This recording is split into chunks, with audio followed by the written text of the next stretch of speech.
Hello दोस्तों, नमस्ते, प्रणाम। मैं गुड़िया मौर्य और मेरे यूट्यूब चैनल पर आप सभी का स्वागत है। और मैं सावन का जो गीत सुनाने जा रही हूँ, आप लोग जरूर सुने। अच्छा लगे तो लाइक करें, शेयर करें, सब्सक्राइब करें, कमेंट में जरूर बताएं। न्योता भेजले बानी बेल के पतैया पे, गौरा जी के सैया के ना। न्योता भेजले बानी बेल के पतैया पे, गौरा जी के सैया के ना। एक और लिख ली राम राम, एक और लिख ली घने श्याम, एक और लिख ली राम राम, एक और लिख ली घने श्याम। बिचवा में लिखे देहनी, बिचवा में लिखे देहनी नाम देवी मैया के, गौरा जी के सैया के नाम। बिचवा में लिखे देहनी नाम देवी मैया के, गौरा जी के सैया के ना।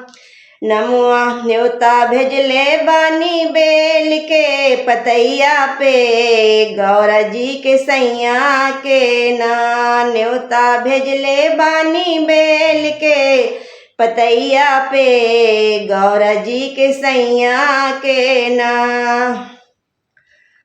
का खिलैबै श्री राम, का खिलैबै घने श्याम, का खिलैबै श्री राम, का खिलैबै घने श्याम।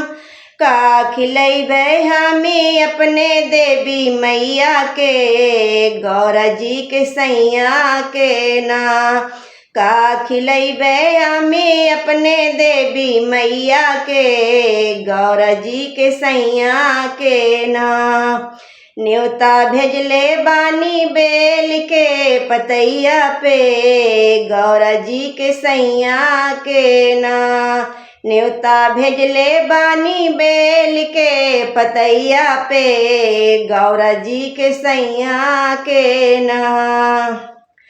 मेवा मिश्री श्री राम, माखन खिलैबै घने श्याम, मेवा मिश्री श्री राम, माखन खिलैबै घने श्याम। हलवा पूड़ी खिलैबै अपने देवी मैया के, गौरा जी के सैया के ना।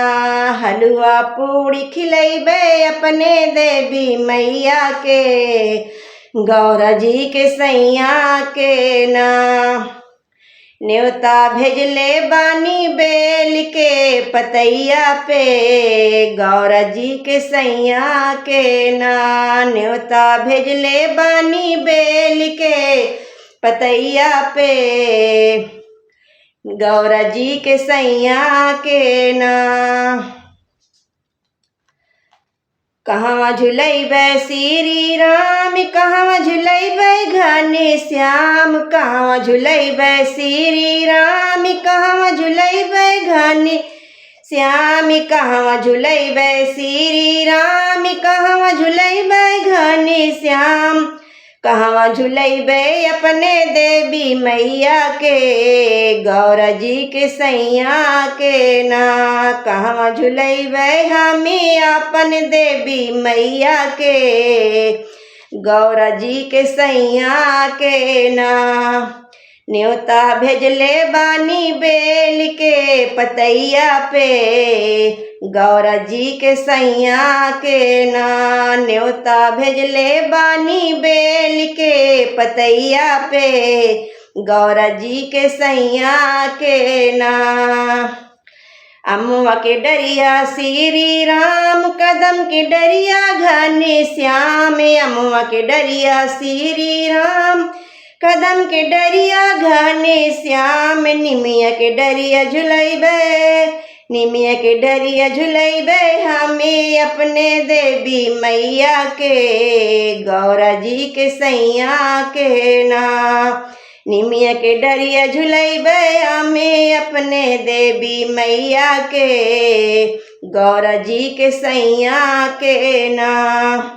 न्योता भेजले बानी, न्योता भेजले बानी बेल के पतैया पे, गौरा जी के सैया के ना। न्योता भेजले बानी बेल के पतैया पे गौरा जी के सैया के ना।